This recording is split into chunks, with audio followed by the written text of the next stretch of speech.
오늘 하나님께서 우리 빛의 공동체에 주시는 하나님의 말씀은 요한계시록 19장 1절에서 10절까지 말씀입니다. 요한계시록 19장 1절에서 10절까지의 말씀입니다.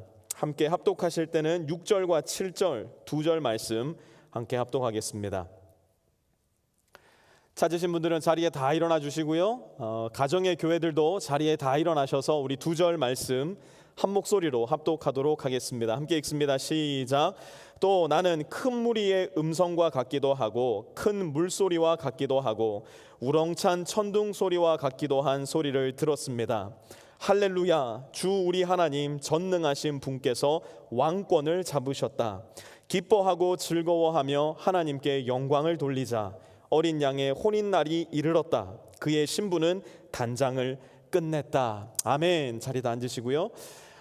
지난 9월 한 달간 요한계시록 강해 말씀을 잠깐 멈추고 보네포가 쓴 성도의 공동생활이라는 책으로 5주 동안 우리가 어떻게 성도의 공동생활을 꿈꾸고 또한 그 꿈을 우리 교회 공동체를 통해서 이루어 나가야 할 것인가에 대한 말씀을 나누었습니다.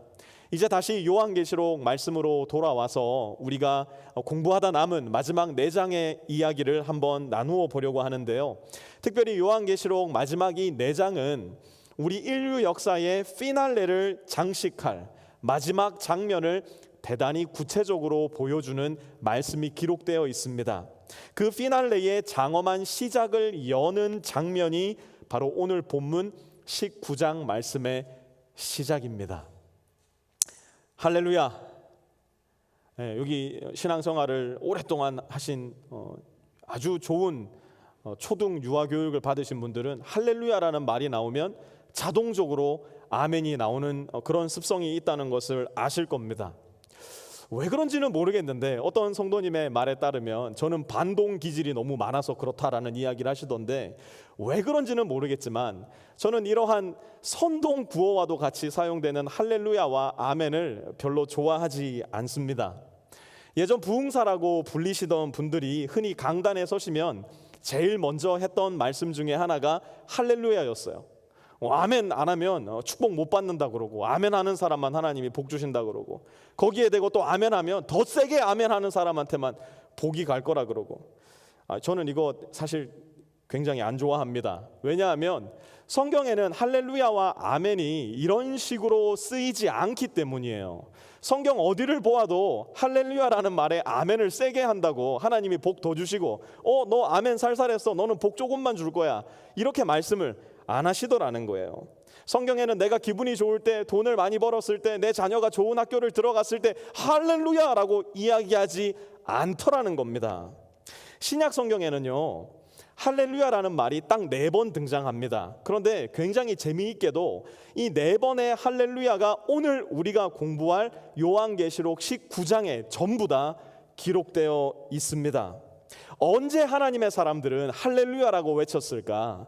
언제 천상의 존재들은 하나님을 보면서 할렐루야 아멘이라는 화답을 했던 것일까? 1절 한번 보시기 바라요. 이 일이 있은 뒤에 내가 들으니 하늘에 있는 큰 무리가 내는 우렁찬 음성과 같은 소리가 이렇게 들려왔습니다. 이 일이 있은 뒤에 도대체 그동안 요한계시록에서는 무슨 일이 있었던 것일까? 우리가 지난 5주 동안 요한계시록 말씀을 잠깐 내려놓았었기 때문에 요한계시록 말씀을 조금 더 잘 이해하기 위해서 잠깐 복습을 하고 오늘 본문 속으로 들어가도록 하겠습니다. 먼저 7개의 인 심판이 있었어요. 그 뒤를 따라서 어떤 심판이 따라왔죠? 나팔 심판이 따라왔고요. 그 뒤를 따라서 7개의 대접 심판이 따라왔습니다. 그 결과로 공중 권세를 잡고 있었던 이 세상을 다스리고 있었던 바벨론으로 상징되는 사탄의 세력이 완전히 무너져 내렸어요. 피라미드 구조를 만들어 놓고 이 높은 곳으로 한 단계 한 단계 더 올라가야지만 너는 성공한 사람이야 라고 속이면서 점점 더 사람들을 비인간화되게 만들었던 모든 공중의 세력들이 이제는 무너져 내린 거예요. 그 일을 본 사람들이 외치는 소리가 바로 이 환호이고 함성이에요. 1절 이어서 보세요. 할렐루야! 구원과 영광과 권력은 우리 하나님의 것이다. 마치 모든 영광과 권력이 자기의 것인 양 사람들을 뒤흔들고 있었던, 그래서 사람들의 눈을 속이고 사람들의 마음을 속였던 모든 사탄의 세력의 멸망을 본 것이에요. 그들의 멸망을 보고 나니까 이제는 깨끗하게 하나님이 보이기 시작하는데요. 하나님이 무엇을 가지고 있는 것을 보았느냐? 구원과 영광과 권력은 하나님께 있다는 것을 이들은 발견하게 된 것이에요. 돈이 나의 구원이 아니었어요. 나의 미모와 사람들의 인기와 사람들이 나에게 주는 그 명성이 나의 영광이 아니었어요. 정치력과 군사력이 나의 권력이 아니었어요. 이 모든 것이 어디에 있었느냐? 오직 우리 하나님께만 있음을 비로소 볼 수 있게 된 것이에요. 그것을 본 천상의 무리가 힘있게 외치는 함성과 같은 소리가 무엇이다? 할렐루야라는 하나님을 찬양하는 말이었던 것이에요. 이어서 2절 보세요. 그분의 심판은 참되고 의로우시다. 음행으로 세상을 망친 그 큰 창녀를 심판하셨다. 자기 종들이 흘린 피의 원한을 그 여자에게 갚으셨다. 우리가 이전에 큰 창녀의 이야기를 요한계시록에서 공부하지 않았습니까? 큰 창녀는 바벨론으로 묘사가 되고요, 바벨론은 사탄으로 묘사가 된다고 이야기를 했어요. 사탄과 그 졸개들의 심판을 바라보면서 또한 그 무리들의 악행으로 말미암아서 피의 순교를 해야 했던 하나님의 그 순교한 자들의 원한이 풀리는 장면을 보면서 무리가 외치는 소리가 뭐라고요? 바로 할렐루야라는 함성이었다는 거예요. 또 3절 보니까요, 할렐루야, 그 여자에게서 나는 연기가 영원히 올라가는구나. 이제 시선을 하나님에게서 멸망받은 그 사단에게로 옮겨봅니다. 그러니까 무슨 일이 일어났는가? 지금까지 우리가 살펴봤던 하나님의 세 가지 심판이 끝이 나면서 사탄의 통치와 권세는 완전히 어떻게 되었다고요? 연기가 되어서 올라가고 있더라는 거예요. 연기는 언제 납니까? 불에 탈 때 나는 것 아닙니까? 사탄의 그 권세, 영원할 것만 같았던 그의 영광이 이제는 불에 타버린 재마냥 연기가 되어서 영원히 올라가고 있는 모습을 천상의 존재들은 요한과 함께 바라보고 있는 것이었어요. 그것을 바라본 천상의 무리가 외칠 수밖에 없는 함성과도 같은 소리가 무엇이냐? 바로 할렐루야라는 하나님을 찬양하는 소리더라는 거예요. 그런데 이번에는요, 큰 무리가 아니라 그 모든 큰 무리들의 리더격이 되는 사람들도 가만히 있을 수가 없었던 것 같아요. 4절 보세요. 24장로와 네 생물이 보좌에 앉아 계신 하나님께 엎드려 경배하고 아멘 할렐루야 하고 말하였습니다. 여러분, 이들은요, 베드로가 앞에 서가지고 할렐루야 하니까 뒤에서 후창하듯이 아멘이라고 이야기한 것이 아니에요. 아무도 할렐루야 아멘 하라고 이야기하지도 않았어요. 그런데 하나님께서 가지고 계신 그 크신 영광과 권세를 보고 나니까, 그리고 영원히 멸망한 사탄의 권세가 연기가 되어 하늘로 올라가는 것을 보니까 그 마음속에 그야말로 감출 수 없는, 숨길 수 없는 기쁨과 즐거움으로 할렐루야 아멘을 외칠 수밖에 없더라는 것이에요. 도저히 이 말을 하지 않고서는 견딜 수 없는 그 벅찬 마음을 가지고, 여러분, 천국을 여러분 머릿속에 그려볼 때 어떤 이미지가 가장 먼저 떠오르셔요? 어떤 분들은요, 천국이 너무 재미가 없으면 어떡하지라는 걱정을 하시기도 하시더라고요. 천국에 가면 그냥 이렇게 날개 달고 좋은 천조각 하나 이렇게 걸쳐서 중요한 부위만 가리고 구름 위에 앉아서 이렇게 큐피트 화살이나 쏘고 하프나 뜯으면서 그렇게 사는 것이 아닐까. 너무 이 디즈니화되고 헐리우드화된 성경에 나와 있지 않은 그런 세속 문화에 물든 천국 이미지가 우리 마음속에 강하다 보니까 천국 가면 심심할 것 같은데 라는 걱정들을 하세요. 그런데 여러분 기억하셔요. 성경에 기록된 천국의 모습은요, 할 일이 하나도 남아있지 않은 은퇴자들이 그저 오늘 내일 하면서 하루하루를 소소하게 보내는 그런 장소가 아니에요. 마치 터져나오는 찬양의 소리, 터져나오는 감사의 소리, 기쁨의 소리가 끊임없이 울려 퍼져서 천국의 지축을 흔드는 장소가 바로 우리가 성경에서 볼 수 있는 천국이라는 거예요. 악기와 음악, 또 이런 음향 시설의 테크놀로지가 점점 발전이 되면서 교회가 좀 시끄러워졌어요. 우리 교회만 해도 이렇게 악기를 하시는 분들이 계셔가지고 예배팀이 악기를 제법 갖추어서 지금 예배를 드리고 있습니다. 그리고 모든 소리들이 자꾸 더 커지고 있어요.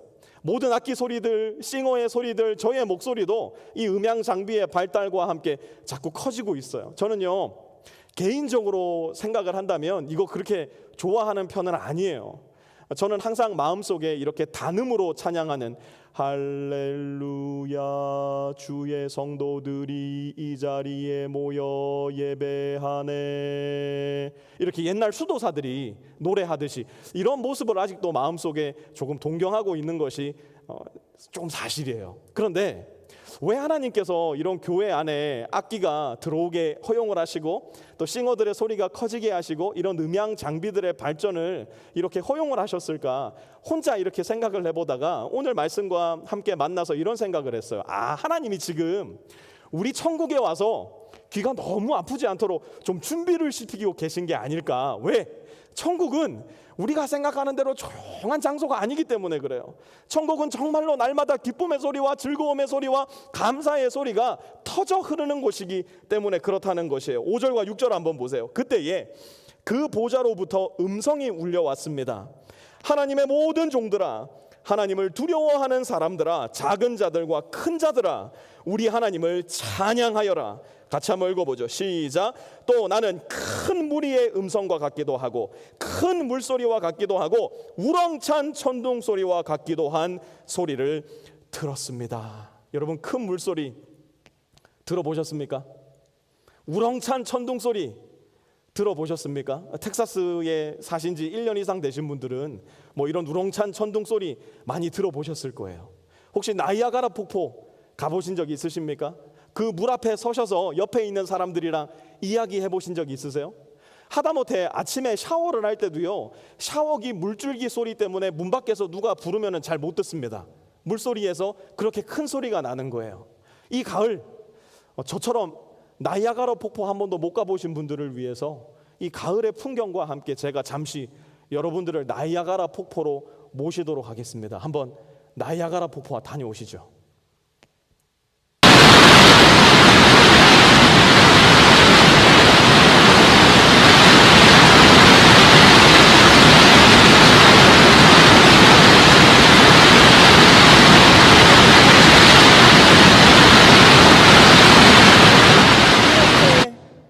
우렁찬 소리로 보좌에서 무슨 소리가 들려온다? 이렇게 큰 물소리와 이렇게 우렁찬 천둥 소리 안에서 들려오는 목소리가 있는데, 우리 한번 큰 물소리와 같이 우렁찬 목소리로 천상의 소리를 한번 흉내내 봤으면 좋겠어요. 6절 후반절요. 같이 읽습니다. 시작. 할렐루야 주 우리 하나님 전능하신 분께서 왕권을 잡으셨다. 다시 한번 우리가 상상을 해보십시다. 내가 천상의 존재가 되었어요. 드디어 주님의 얼굴을 보게 된 거예요. 주님의 그 아름다우시고 은혜로우신 얼굴을 보면서 우리가 다시 한번 외치는 겁니다. 시작. 할렐루야 주 우리 하나님 전능하신 분께서 왕권을 잡으셨다. 아멘. 드디어 모든 준비가 끝이 났어요. 창세기 3장 1회로 인간이 타락한 이래로 하나님께서 꿈꾸시면서 소원해 오셨던 바로 그 일을 하시기 위한 모든 준비가 이제 요한계시록 19장에 이르러 마침내 끝이 났어요. 하나님은 이 일을 하시기 위해서 창세기에서부터 요한계시록까지의 인류 역사를 기다려주시고 인내해 주셨어요. 예수님을 이 땅에 보내셨고 예수님이 십자가에 죽게 하셨으며 예수님이 부활하도록 하셨고, 그 이후에 예수님의 제자들이 온 세상 방방 곳곳으로 나가 주의 복음을 전하게 하셨어요. 그리고 마침내 때가 되었을 때에 이 세상의 공중 권세 잡은 자를 심판하시고 이제서야 하나님의 마음 깊은 곳에 있었던 진짜 소원을 드러내기 시작하시는데요. 하나님께서 손꼽아 기다리셨던 인류 역사의 절정 D-Day는 과연 무슨 날일까? 어떤 날일까? 7절 한번 보십시오. 어린 양의 혼인날이 이르렀다. 그의 신부는 단장을 끝냈다. 어떤 날이 이르렀다고요? 어린 양의 혼인날이 이르렀다. 혼인날, 결혼식, D-Day가 마침내 저와 여러분 앞에 다가와 있는 겁니다. 아담과 하와의 때로부터 D-Day를 정해놓으시고 하루하루 기다려 오신 하나님께서 드디어 선언하시는 거예요. It's the time. Wedding just has begun. 하나님의 어린 양 된 결혼식이 시작된 거예요. 어린 양은 누구십니까? 요한계시록은 처음 시작부터 어린 양을 예수 그리스도로 표현을 합니다. 요한은 요한복음을 쓸 때도 어린 양을 예수님에게 빗대어 설명을 하고 있어요. 어린 양은 의심의 여지 없이 우리의 주님 예수 그리스도세요. 그런데 혼인날의 신랑이 예수 그리스도시라면 신부가 있어야 되는 것 아닙니까? 결혼식 날에 신랑만 있으면 그것은 결혼식이 아니죠. 그렇다면 신부는 누구냐? 8절 보십시오. 신부에게 빛나고 깨끗한 모시옷을 입게 하셨다. 이 모시옷은 성도들의 의로운 행위다. 예수님의 신부는 곧 성도들이에요. 예수 그리스도를 믿고 따름으로 말미암아 이 세상의 통치자 곧 음녀와 바벨론으로 상징되는 사탄의 지배에 따르지 않았던 의로운 사람들이 바로 예수님의 신부가 될 거라는 말씀이에요. 요한이 이 본문 속에서 혼인날이라는 단어를 쓴 즉시 이 말씀을 받아 듣던 청중들은 그의 머릿속에 그들의 문화에 잠들어 있는 그들의 문화에 스며들어 있는 혼인날에 대한 이미지를 떠올릴 수밖에 없었을 거예요. 고대 근동지역 유대인들의 결혼 풍습은 크게 4가지 절차를 밟아 나갔었어야 했는데요. 이 4가지 절차를 우리가 함께 살펴보면 이 본문에 기록된 하나님의 마음이 좀 더 분명하게 우리 마음 가운데 이해되지 않을까 생각합니다. 먼저 고대 근동지역 유대인들에게 결혼이 시작되기 위해서는 선택과 언약이라는 절차가 선행되었어야 했습니다. 아브라함이 이삭을 결혼시킬 때 혹시 여러분 기억하십니까? 아브라함이 먼저 이삭의 신부를 선택합니다. 아브라함은 또한 그 신부를 데려오기 위해서 막대한 비용을 지불하기를 아까워하지 않아요. 귀걸이, 코걸이, 팔걸이 여러 셀 수 없는 낙타들 그리고 진귀한 보물들을 그의 종에게 딸려서 이 여인을 데려오기 위해 보냅니다. 이게 뭘까요? 신부를 치르기 위한 값이에요.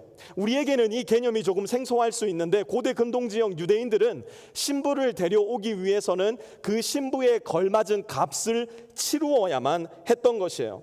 여기까지만 보면 결혼의 절차가 조금 여성에게는 부당하다라는 생각이 들 수 있을지도 모르겠어요. 그러나 꼭 그렇지만은 않았어요. 왜냐하면 아버지들끼리 이러한 비용의 이야기를 오고 가면서 마친 뒤에는 당사자인 이 여인에게 딸에게 그의 의견을 묻습니다. Will you go?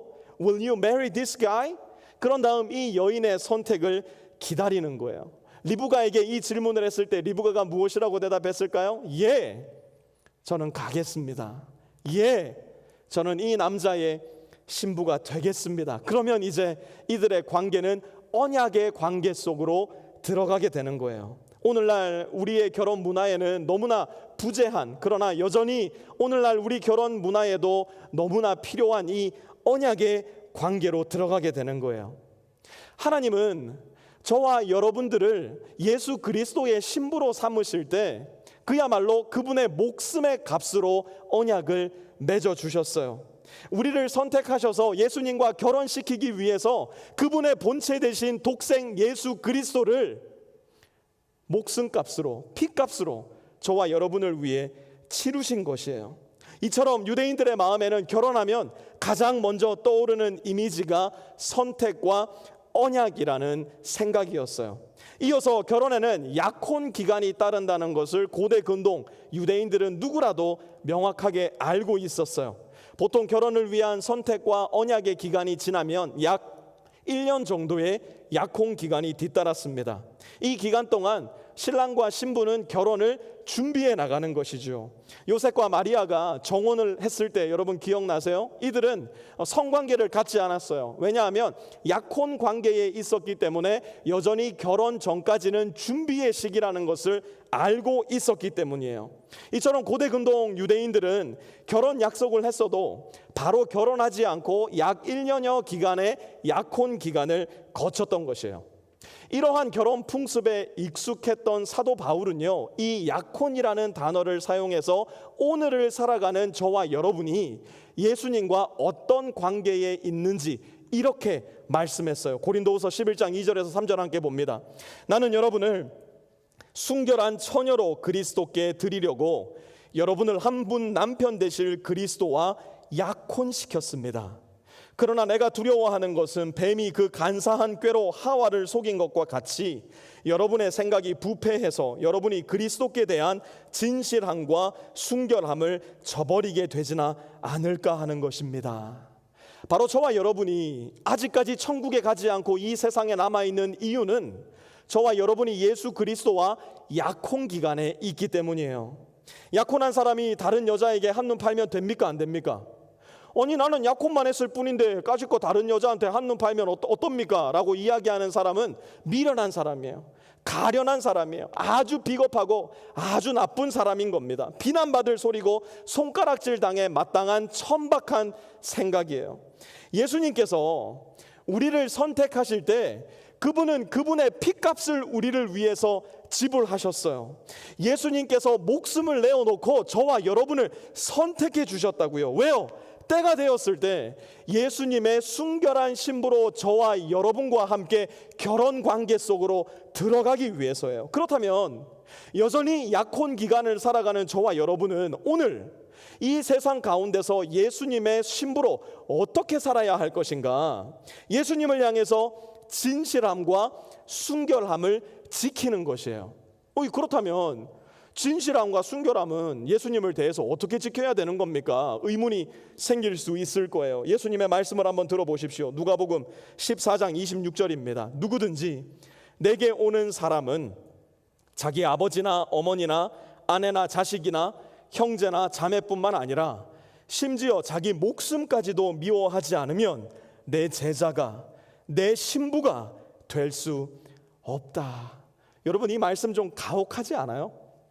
아니 어떻게 네 엄마를 미워하라고 얘기할 수 있는가? 어떻게 네 아내를, 어떻게 네 자식을 미워하라 말씀할 수 있습니까? 우리 마음속에 분명히 의문이 떠오를 수도 있을 거예요. 여기에 쓰인 미워하지 않으면이라는 단어의 뜻은요, I hate you 할 때 쓰인 그 단어가 아니에요. 예수님을 향한 사랑이 너무 크다 보니까 내 어머니를 사랑하는 마음, 내 아내를 사랑하는 마음, 내 자식을 사랑하는 마음이 심지어 I hate you라고 말해야 할 만큼 비교되지 않는 사랑이 되더라는 것이에요. 예수님은 바로 그 말씀을 하시는 거예요.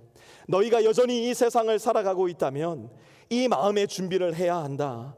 이 세상을 살아가는 나와의 약혼 기간 중에 그 어떤 것도 우리의 관계 속에 끼어들지 못하도록 하여라. 그 어떤 것도 나를 사랑하는 너의 마음이 추월당하지 않도록 너는 순결함과 진실함을 가꾸고 지켜나가도록 하여라. 예수님은 이 말씀을 하고 계신 거예요. 그렇게 약혼 기간이 끝나고 나면 드디어 결혼식이 열립니다. 드디어 혼인의 날이 되는 것이에요. 그런데 보통의 경우에 이 유대 전통 결혼식이 얼마나 고약했는지 이 결혼식 날짜는 신랑의 아버지만 알고 계신 경우가 대단히 흔했어요. 아무한테도 안 알려주고 신랑의 아버지만 알고 있는 거예요. 왜요? 그 결혼의 날이 되었을 때의 모두의 기쁨이 그야말로 배가 되게 하기 위해서였어요. 그러니 이 결혼식 날짜를 모르는 신부는 어떻게 하고 있었어야 됐을까요?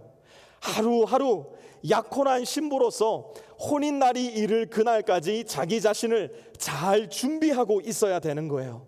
몸도 마음도 생각도 영혼도 이을 오실 나의 신랑을 생각하면서 그날을 기대하고 기도하며 기다리는 마음이 신부에게 있었던 거예요. 그렇게 준비된 신부에게 마침내 신랑은 등불을 들고 찾아옵니다. 등불을 들고 찾아온다는 말은 무슨 말일까요? 하필이면 잠을 자고 있을 수도 있는 밤에 유대 결혼식은 시작이 되는 경우가 많았어요. 밤중에 신랑이 찾아오는 거예요. 아무도 모를 때, 모두가 잠들어 있는 그 시간에, 어쩌면 신부가 준비되어 있지 않았을 수도 있는 그 시간에 신랑은 갑작스럽게 나타나는 거예요. 마태복음 25장 6절 보십시오. 한밤중에 외치는 소리가 났다. 보아라, 신랑이다. 나와서 맞이하여라. 언제 신랑이 왔대요? 한밤중에. 누가 온 거예요? 신랑이 온 것이에요. 여러분, 이 본문은요, 우리가 잘 알고 있는 열 처녀의 비유에 등장하는 말씀이에요. 5 처녀는 등불 준비가 되었지만 나머지 5 처녀는 등불 준비가 되어 있지 않았었어요. 이 준비 안 된 처녀는 누구일까요? 그날따라 조금 컨디션이 안 좋았어요. 다른 날은 잘 준비하고 있었는데 하필이면 그날만 준비가 안 되었었어요. 그래요? 그러면 그럴 수도 있죠. 한번 봐드릴게요. 세컨 찬스를 드릴게요. 이러지 않는다는 거예요. 10절 한번 보세요. 이들은 어떤 사람들이냐? 미련한 처녀들이, foolish woman, stupid woman. 성경은 이들을 향해서 자비를 베풀지 않아요. 성경은 이들을 향해서 그럴 수도 있지 고개를 끄덕거려 주면서 이해해 주지도 않아요. 왜요? 오실 신랑을 기다리면서, 기대하면서 준비하는 것이 약혼한 신부의 제1 사명이고 가장 중요한 일이었기 때문이었어요. 우리도 마찬가지예요. 우리의 신랑 대신 예수 그리스도가 오실 날을 기대하고 기도하며 기다리지 않는다면 우리는 모두 어리석은 사람으로 드러나고 말 거예요. 아무리 돈을 많이 가지고 있다고 하더라도, 아무리 큰 권세와 권력을 가지고 있다 하더라도, 세상 모든 사람들이 나를 우러러보면서 인스타그램에 사진 한 장 올리면 1000, 2000개, 10,000개, 20,000개의 좋아요가 달린다고 하더라도 예수님께서 오실 그날 예수님을 맞이할 준비가 되어 있지 않다면 저와 여러분은 하나님의 눈에 가장 미련하고 어리석은 사람으로 발견될 수밖에 없을 거예요. 사랑하는 빛의 성도 여러분, 기억하십시오. 예수님은 반드시 다시 오세요. 예수님이 약속하신 그 말씀대로 반드시 다시 오실 거예요. 그것이 오늘 우리의 예배 중에 오신다 하더라도 우리는 전혀 어색해하지 말아야 돼요. 오늘 밤 샤워를 하고 잠자리에 든 그 시간에 예수 그리스도가 다시 오신다 하더라도 우리는 놀라지 말아야 돼요. 그러므로 get ready, be wise. 지혜로운 5 처녀처럼 예수 그리스도의 다시 오실 날을 날마다 준비하시면서 나의 신랑 되신 예수 그리스도요, 어서 오십시오. 기대하고 기도하며 기다리는 마음으로 살아가시는 저와 여러분이 되기를 바라요. 이제 결혼식이 치루어지고 나면 마지막 유대 결혼식의 절차에 들어갑니다. 마지막 결혼 절차는 바로 리셉션이에요. 리셉션. 9절 한번 보세요. 어린 양의 혼인 잔치에 초대를 받은 사람은 복이 있다고 기록하여라. 7절에 등장하는 혼인날이 마무리되고 이제 이어서 혼인 잔치, 곧 리셉션이 시작이 되는 거예요. 유대인들에게 이 혼인 잔치 리셉션은요, 최소한 일주일간 계속되는 그야말로 리얼 파티였습니다. 지금 천상에서 일어나고 있는 이 혼인 잔치는 요한이 그의 인생을 통해서 수도 없이 봐왔던 지상의 혼인잔치와는 그야말로 비교도 되지 않는 영광스럽고 아름답고 풍성했을 혼인잔치였을 거예요. 재미있는 건 한 가지는 뭐냐? 요한은요, 성령의 영감을 받아서 요한복음을 기록할 때 정말 신기한 일을 하나 해요. 예수님의 공생의 첫 번째 기적을 일으키신 사건을 기록할 때 요한은 눈먼 사람이 눈을 떴다라고 기록하지 않았어요. 안전뱅이를 일으키셨다라고 기록하지도 않았고요. 귀신 들린 사람이 귀신에게서 노임 받았다라고 기록하지도 않았어요. 요한이 예수님의 공생의 첫 번째 기적으로 기록했던 것은 무엇이냐? 요한복음 2장 1절 보세요. 사흘째 되는 날에 갈릴리 가나에서 뭐가 있었다고요? 혼인 잔치가 있었다. 리셉션이 있었던 거예요. 이제 공생애를 막 시작한 예수님이 그 혼인 잔치에 등장을 하십니다. 그런데 일주일간 계속되고 있었을 이 혼인 잔치에 대단히 당혹스러운 사건이 발생해요. 포도주가 떨어진 거예요. 포도주가 이제 더 이상 남아있지 않게 되었어요.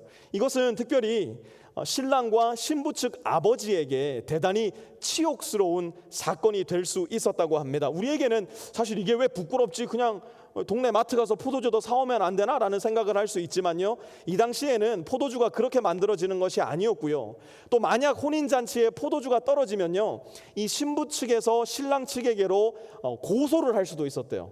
그래서 손해배상을 해달라고. 무엇에 대한 손해배상일까요?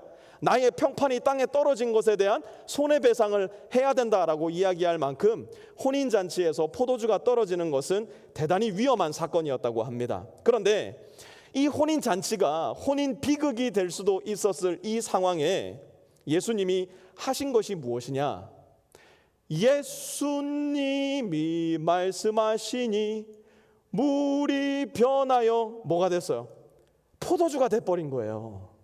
포도를 만드시고 물을 만드신 예수님이 포도주를 만드셨으니 이 맛이 얼마나 좋았겠어요. 그야말로 이 세상에는 없는 저세상 맛이 되었을 거라고요. 그래서 그 포도주를 맛본 잔치장이 이렇게 말해요. 10절, 누구든지 먼저 좋은 포도주를 내놓고 손님들이 취한 뒤에 덜 좋은 것을 내놓는데 그대는 이렇게 좋은 포도주를 지금까지 남겨두었구려. 예수님이 왜 첫 번째 공생애의 기적으로 하필이면 혼인잔치에서 포도주를 만들어내는 기적을 이루셨을까? 왜 예수님은 비극이 될 뻔한 잔치를 다시 잔치로, 그러나 더 좋은 잔치로 만들어 놓으신 것일까? 바로 이 예수님이 잔치가 사라져 없어진 저와 여러분의 인생 가운데 진짜 잔치를 회복시켜 주시기 위해 우리의 신랑으로서 다시 오실 것이기 때문에요. 우울과 피로와 절망과 좌절로 가득해서 내 인생에는 파티가 없어, 내 인생에는 즐거움이 없어, 날마다 절규할 수밖에 없는 우리의 슬프고 아프고 지친 인생에 예수님께서 시간이 되셨을 때에 진정한 잔치, 가장 좋은 잔치인 하늘나라의 잔치를 가지고 우리의 신랑으로서 다시 이 세상에 오실 것이기 때문이에요. 그것이 바로 하나님께서 저와 여러분에게 주시는 약속이며 그것이 바로 저와 여러분이 예수 그리스도 안에서 가질 수 있는 확신이라는 것이에요. 이 모든 것을 보고 난 후 요한은 이렇게 반응합니다. 10절요. 그때에 내가 그에게 경배드리려고 그의 발 앞에 엎드렸더니, 요한은 너무나 아름다운 광경을 보고서 자기 눈앞에 있는 천사에게 엎드려 경배하려고 합니다. 그러자 천사가 이렇게 반응해요. 그가 나에게 말하였습니다. 이러지 말아라. 나도 예수의 증언을 간직하고 있는 내 동료들 가운데 하나요, 너와 같은 종이다. 경배는 하나님께 드려라. 아니 여러분, 천사쯤 되면 경배 받을 만하지 않을까요? 그래도 천사인데 인간인 우리 앞에 서면 그야말로 너무나 아름답고 거룩한 모습에 우리가 좀 엎드려 경배해도 되지 않을까요? 제가요 살면서 가끔씩 좀 기분 좋은 소리를 들을 때가 있어요. 어떤 소리를 듣냐면 목사님 누구 닮으신 것 같아요. 그러면 에이 뭘 그러십니까 하면서 아닌 척하지만 괜히 기분 좋아요. 근데 한번 생각해 보세요. 제 옆에 진짜 그 사람이 있는 거예요. 근데 어떤 분이 오셔서 목사님 누구 닮으셨네요. 그러면 제 기분 좋을까요, 안 좋을까요? 안 좋아요. 왜요? 진짜가 옆에 있는데 나한테 이 사람 닮았다 그러면 제가 기분 좋을 리가 있습니까? 제가 어떻게 할까? 아유 무슨 말씀을요? 여기 진짜가 있잖아요. 진짜가. 지금 천사가 그 심정인 거예요. 요한은 예수님을 보지 못했어요. 천사밖에 보이지 않았어요. 그래서 천사에게 엎드려 경배하려 했어요. 그러자 천사가 어떻게 합니까? 무엇을 하는 짓입니까? 진짜가 여기 있지 않습니까? 나는 진짜를 날마다 보기 때문에 나는 예배받을 존재가 아니라는 것을 명확하게 알고 있습니다. 나는 요한 당신이 축혀 세울 존재가 아니라 요한 당신은 나와 함께 어깨동무하고 우리의 구주 예수께 절하여 엎드려야 되는 존재임을 나는 분명하게 알고 있습니다. 여러분, 내 옆에 예수님이 계심을 우리가 분명히 알 때, 내 안에 살아계신 예수 그리스도께서 분명히 자리하고 있음을 알 때 우리는 사람의 칭찬과 칭송을 절대로 반기지 않을 거예요. 사람의 칭송과 칭찬에 목말라 있지도 않을 거예요. 오직 내 마음속의 갈망은 하나님 한 분만 영광 받으십시오. 예수 그리스도 한 분만 나의 영광이 되어 주십시오. 성령 하나님 나의 모든 경배를 받아 주십시오. 그것이 바로 저와 여러분 마음 가운데 유일한 갈망이며 소원이 되어야 할 것이에요. 여러분, 목사를 너무 칭찬하지 마세요. 우리 목사님은 전혀 실수하지 않으셔. 우리 목사님이 하는 말씀은 다 맞아. 착각하지 마세요. 저뿐만 아니라 이 땅에 존재하는 모든 목사님들이 마찬가지예요. 조용기 목사님, 오카는 목사님, 빌리그레한 목사님, 저와는 급이 완전하게 다른 그러한 목사님이라고 해도요, 겉보기에는 그럴듯하게 거룩하게 보일지 몰라도 그 거룩한 모습을 유지하기 위해서 물밑에서는 가련한 오리 발길질을 하고 있는 사람들이 바로 여러분이 알고 계시는 저를 포함한 모든 목사임을 여러분 기억하셔야 돼요. 그러니 예수님을 믿으세요. 예수님만 칭송하는 빛의 성도님들 되세요. 예수님만 높이고 예수님만 칭찬해드리고 찬양하는 저와 여러분이 되어야 돼요. 그것이 바로 여러분이 저를 지켜주는 길이고요, 우리가 우리를 지키는 길이고요, 우리 모두가 예수 그리스도의 몸 대신 교회를 지키는 길이에요. 유명한 경제학자 막스 로저스라는 사람이 있었어요. 이분이 당신의 배우자 선택 기준은 무엇입니까? 라는 질문으로 무려 70년간 설문조사를 하셨대요. 대단한 분이지 않으세요? 70년간 당신의 배우자 선택 기준은 무엇입니까? 1939년에 이 조사를 했을 때 남녀 모두 배우자 선택 기준은 신뢰이다라고 이야기를 했대요. 그런데 2008년 막스 로저스라는 분이 마지막으로 이 설문조사를 실시했는데 70년 사이에 배우자의 선택 기준이 신뢰에서 무엇으로 옮겨졌을까요? 사랑으로 옮겨졌대요. 아니, 그럼 당연히 사랑해야 결혼하는 거 아닌가? 우리는 그렇게 생각할 수 있을 겁니다. 문제는 그렇게 결혼한 사람들의 실제 결혼 생활에 있었어요. 신뢰함으로 결혼한 사람들의 결혼 생활을 추적을 해보니까요, 20% 미만의 이혼율이 발견이 됐고요, 사랑으로 결혼한 사람들의 결혼 생활을 추적해 보니까요, 무려 50%를 웃도는 이혼율이 발견이 되었대요. 사랑 중요해요. 그런데 결혼은 사랑으로만은 안 돼요. 살아보신 분들 다 아시잖아요. 우리 가정의 교회들 다 아시잖아요. 사랑만으로는 결혼이 안 돼요. 무엇이 필요합니까? 신뢰가 필요해요. 성경의 용어로 이야기하자면 언약, 약속이 결혼한 부부에게는 있어야 된다는 거예요. 당신이 아파도, 당신이 좀 찌질해져도, 당신이 조금 내 마음에 안 들더라도, 당신이 나와는 전혀 다른 세계관을 가지고 있다고 하더라도 내가 당신과 결혼을 약속한 이상 I'll be with you forever. I'll be with you till the death departs us. 그게 결혼한 사람들 부부의 마음이라는 거예요. 결혼을 한 사람에게 제1번으로 필요한 것은 사실은 사랑이 아니에요. 사랑했기 때문에 결혼을 했다 하더라도 결혼을 한 사람에게 제1번으로 필요한 것은 바로 신뢰, 약속이고 언약이에요. 결혼한 부부는 바로 그 약속과 언약이 주는 자양분을 먹고 비로소 다시 서로를 사랑할 수 있는 사람이 되는 것이에요. 누가 저와 여러분을 이렇게 대해 주실까요? 누가 저와 여러분을 약속했기 때문에, 내가 언약을 맺었기 때문에 네가 아파도, 네가 죄지어도, 네가 더러워도, 네가 심지어 나를 부인한다 해도 나는 끝까지 너를 사랑할 거야. 나는 끝까지 너를 구원하고 말 거야. 누가 우리를 이 약속과 언약으로 지켜주실까요? 바로 저와 여러분을 위해서 그분의 피값을 십자가에서 쏟으신 우리 주 예수 그리스도께서 저와 여러분을 이 약속과 언약으로 대해주세요. 당신의 피값으로 우리를 사셨기 때문에 못 주실 것이 하나도 없어요.